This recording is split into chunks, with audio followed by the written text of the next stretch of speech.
বাংলাদেশের মানুষের কাছে ভোটে যদি আপনি যেতে চান, ভারতকে আপনাকে ইস্যু বানিয়ে সামনে যেতে হবে। বাংলাদেশের মানুষ আরও জানতে চায় ভারতের ব্যাপারে এই দলটির অবস্থান কি, এই নেতৃত্বের অবস্থান কি। একটি বৈঠক ৭৫ মিনিটের একটা বৈঠক বাংলাদেশের এই যে রাজনীতির যে একটা ডামাডোল ছিল সেটা হঠাৎ করেই থামিয়ে দিয়েছে। নানা ইকুয়েশন চলছে, সমীকরণ চলছে, নানাভাবে কাগজগুলোর শিরোনামও দেখছি পাল্টে যাচ্ছে। তো এই পরিস্থিতিটাকে আপনি যেহেতু এই সাবজেক্ট নিয়েই কাজ করেন, তো আপনার কি মনে হয়? ওনারা বসতে পারলে এবং একান্তে বসতে পারলে, একান্তে বসাটা জরুরি ছিল। কারণ এই দুজনের সাথেই দুই দিকেই কিছু মানুষজন হয়তো থাকে যারা চাইবেন না সবকিছু হোক। দুজনে চমৎকার ভদ্রলোক মানুষ এবং তারা রিয়ালাইজ নিশ্চয়ই এটা করেছেন বাংলাদেশের ভবিষ্যৎ বাংলাদেশ কেমন হবে। বাংলাদেশ একটা কেওসের মধ্যে পড়বে এবং কেওস বাড়তে বাড়তে কোনো দিন, আমি সম্ভাবনা খুব দেখি না, কিন্তু কেউ কেউ দেখেন যদি গৃহযুদ্ধের পরিস্থিতিতে চলে যাবে কি চলে যাবে না, দেশটা গণতান্ত্রিকভাবে এগিয়ে যাবে, দেশের কিছু সিগনিফিক্যান্ট জায়গায় কিছু রিফর্ম হবে কিনা, এই দুই মানুষের উপরে ডিপেন্ড করছে মূলত। আমি সাথে মাঝে মাঝে আমাদের সেনাপ্রধানকেও যোগ করি, আমরা চাই বা না চাই এই মুহূর্তে তিনিও খুবই একটা ক্রুশিয়াল, কিন্তু প্রধান দুইজন এই দুইজন। এবং এই দুইজন যখন বসলেন তখন আমরা এটুকু তো বুঝতে পারি কেউ তো আসলে এখানে কারো শত্রু হওয়ার কোনো কথা ছিল না, কারণ ছিল না। কিন্তু সরকারের দিক থেকে সর্বশেষ আমরা কিছু কিছু মানুষের কিছু আচরণ, কিছু বক্তব্য এবং ফাইনালি প্রধান উপদেষ্টা নিজে জাপানে যে ধরনের বক্তব্য দিয়েছেন তাতে একটা টেনশন যে মাউন্ট করেছিল এটা বোঝা যায়। বসার পরে সব কিছু শেষ হলো এবং হয় কি ভায়া কথা শোনা, যে জনাব কেউ একজন বললো তারেক রহমান কিন্তু এটা বলেছে উপদেষ্টাদের, কেউ আবার ওনার কথা কেউ গিয়ে বলছে, এর মধ্যে তথ্য ডিস্টর্টেড হয়। তো তারা বসেছেন এবং খোলা মনে কথা বলে আমি মনে করি সব কিছু তারা খুব সুন্দর মতো রিজলভ করেছেন। দুই পক্ষ তার পরস্পরের কাছে যে চাওয়া আছে সেগুলোর অনেক কিছুতেই একমত হয়েছেন। নির্বাচনের তারিখ একটা ফ্যাক্টর ছিল, তার বাইরেও আরও অনেক কিছু আমি ধারণা করি হয়েছে, এগুলো আমাদের জন্য পজিটিভ ভালো কিছুই হবে বলে মনে করি। সব কিছু ঠিকঠাক থাকলে এই একটা শব্দ কিন্তু শর্তযুক্ত আছে। আচ্ছা, 3টা শর্ত আছে, আমি আবার সেই শর্তগুলোকে গুরুত্ব দিই না। আমি বলি অনেকে ইন্টারপ্রিট করছে এটা একটা ব্লাফ। আম সরি, আমি এটাকে ব্লাফ মনে করি না। আচ্ছা, 3টা কথা আছে। একটা হচ্ছে সব প্রস্তুতি সম্পন্ন হতে পারে, তারপর সেই ক্ষেত্রে আবার সংস্কার এবং বিচারের লক্ষ্যযোগ্য বা উল্লেখযোগ্য অগ্রগতি হতে হবে। তাহলে শর্ত 3টা, সংস্কার বিচার এই দুটোও হতে হবে এবং প্রস্তুতি। এখন কেউ বললো যে আমাদের প্রস্তুতি হয় না তাই নির্বাচন দেবো না। আচ্ছা, কেন এই শর্তগুলো দিল আমি সেটা বলি। ধরুন এপ্রিলে নির্বাচনের ক্ষেত্রে প্রধান উপদেষ্টা ক্যাটাগরিক্যালি উল্লেখ করেছেন যে এপ্রিলে নির্বাচনের জন্য উনি দেখেছেন এপ্রিলে নির্বাচন হলে সংস্কার এবং বিচার একটা মোটামুটি উল্লেখযোগ্য জায়গায় পৌঁছবে। এখন তিনি যখন ঘোষণা করেন প্রধান উপদেষ্টা, এখন হঠাৎ করে ফেব্রুয়ারিতে নির্বাচন কোনো কন্ডিশন ছাড়া বলে দিতে পারেন না। সো উনি ওটা রেখেছেন। আচ্ছা, আমি কেন মনে করি যে দুজন আসলে ফেব্রুয়ারি নির্বাচনের ব্যাপারে একমত হয়েছে? আমি মনে করি হয়েছে এটা এই কারণে, বিএনপি এপ্রিলে নির্বাচন কোনোভাবেই অ্যাগ্রি করছিল না। ওনাদের স্থায়ী কমিটির স্টেটমেন্টটা দেখবেন, ইট ওয়াজ ভেরি টাফ। ডক্টর ইউনূসের রাজনৈতিক ভব্যতা, তার বক্তব্য রাজনৈতিক ভব্যতার সীমা অতিক্রম করছে, এসব কথাও ছিল।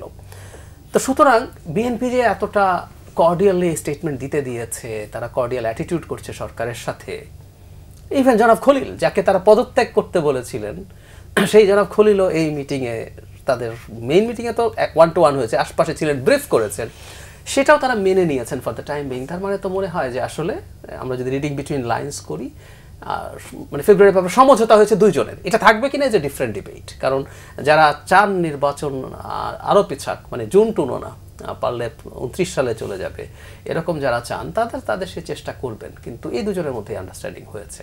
I am confident about that. জি, অনেক ধন্যবাদ। আশরাফ ভাই, আমি কাগজে দেখলাম যে যৌথ বিবৃতি যেটা আসছে সেটা নাকি 2 দিন আগেই চূড়ান্ত করা হয়। তার মানে কি বৈঠকের আগেই আরেকটা বৈঠক হয়েছে যেটা আমরা জানি না?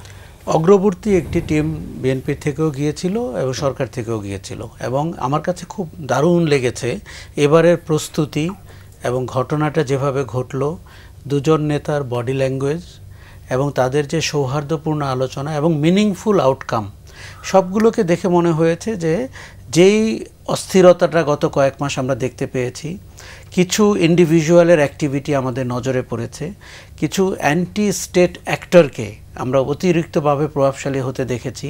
তাতে করে মনে হয়েছে যে বাংলাদেশ একটি ক্যাওসের ভিতরে যাচ্ছে, এবং খুবই দুঃখ লাগছিল যে অগাস্ট জুলাইয়ের যে আশা আকাঙ্ক্ষা তার সাথে রাজনীতিবিদরা মানানসই হচ্ছেন না। কিন্তু আমার এই ধারণাটি ছিল, বিশেষ করে আমি সম্প্রতি তারেক রহমানকে মিট করেছিলাম, এবং তার ভেতরে যে ট্রান্সফরমেশন আমি দেখেছি, আমি প্রকাশ্যেই গত 9 মাসে অনেকবার বলেছি যে এই ধরনের ট্রান্সফরমেশন বিরল আমাদের রাজনীতিতে। মানে রাজনীতিতে যে একে অন্যের প্রতি যে লেগে থাকা, তার জায়গায় নেতৃত্বকে উনি কয়েক গুণ বাড়িয়ে দলের সমালোচনা করেছেন, অ্যাকশন নিয়েছেন, আপনার ধৈর্য ধরেছেন, এবং ভাষা যদি আপনি দেখেন সরকারের ব্যাপারে বা প্রফেসর ইউনূসের ব্যাপারে, এবং আমার ধারণা যে এইগুলো দিয়ে তিনি নেতৃত্বের একটা নির্দিষ্ট ধাপে উত্তীর্ণ হয়েছেন। এমনকি বিএনপিকে যেই ব্যাকরণে ফিরিয়ে আনা দরকার, যে জুলাই অগাস্টের পরে যেই রাজনৈতিক সংস্কৃতি আমরা দেখতে চাই, সেইখানেও তিনি কিন্তু পুরোধা। আরেকটা জিনিস যেটি হচ্ছে যে তিনি যদি বাংলাদেশের আগামী নেতা হন, সরকারের প্রধান হন, তার জন্য তাকে অ্যাকসেপ্টেবল করা দেশের ভেতরে এবং বাইরে, সেই কাজটিকেও আমরা করতে দেখেছি। আপনি যদি এইবারের বডি ল্যাঙ্গুয়েজ দেখেন, এটি অত্যন্ত সৌহার্দ্যপূর্ণ। আমি আপনাকে বলি, যৌথ বিবৃতি বা যৌথ ঘোষণা নিয়ে তারাই আহত যারা চেয়েছিলেন এই অস্থিরতাটি প্রলম্বিত হোক। কেননা ঘোলা পানিতে মাছ শিকার করতে তাদের অনেকেরই খুব সুবিধা। তারা সরকারে আছেন, তারা রাজনৈতিক দলে আছেন, তারা দেশে বিদেশে আছেন, তারা ইউটিউবে আছেন।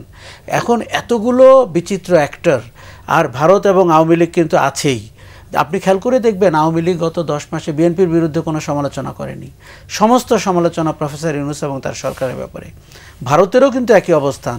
তারা এখন নির্বাচনের ভেতর দিয়ে একটি নির্বাচিত সরকার চান। আরেকটা জিনিস হচ্ছে যে দেখুন, বাংলাদেশের রাজনীতিতে ভারত বিরোধিতা এখন একটি জাতীয় ইস্যু। আমি বিরোধিতার চেয়েও বলতে পারি আমাদের অবস্থানকে, একসময় এটি রাজনৈতিক ইস্যু ছিল, দলীয় ইস্যু ছিল। তারেক রহমানকে গ্রহণ করবে কি করবে না ভারতের, সেই চয়েস ভারতের হাতে এখন আর নাই। কেননা বাংলাদেশের মানুষের কাছে ভোটে যদি আপনি যেতে চান, ভারতকে আপনাকে ইস্যু বানিয়ে সামনে যেতে হবে। বাংলাদেশের মানুষ আরও জানতে চায় ভারতের ব্যাপারে এই দলটির অবস্থান কি, এই নেতৃত্বের অবস্থান কি। আপনি যদি পুরনো পথে হাঁটেন, ভারতকে সন্তুষ্ট করে ক্ষমতায় যাবে বলে কোনো নেতা ভেবে থাকেন, যেমন আমি শুনছি অনেকে এখনও ভাবেন, সেটি কিন্তু পরিত্যাজ্য হবে, সেটি কিন্তু ভোটের বাক্সে জমবে না।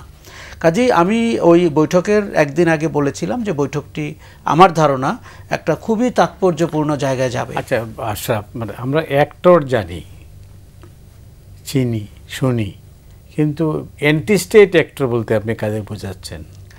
আমি বলছি যে আমি অ্যান্টি স্টেট না বলে বলছিলাম যে ইন্ডিভিজুয়াল সিঙ্গেল, মানে স্টেট অপারেটিভস, যারা সরকারের ক্ষমতার কিছুটা নিয়ন্ত্রণ করেন, যাদের কোনো পদ পদবি নাই, যারা সিরাজুল আলম খান, যারা নাকি কিছুটা রোম্যান্টিক, কিছুটা বাইপোলার এবং কিছুটা আতঙ্কবাদী মানুষ, তাদের কথা বলছি। আমি আপনাকে 15-16 জন 20 জনের নামও বলতে পারবো।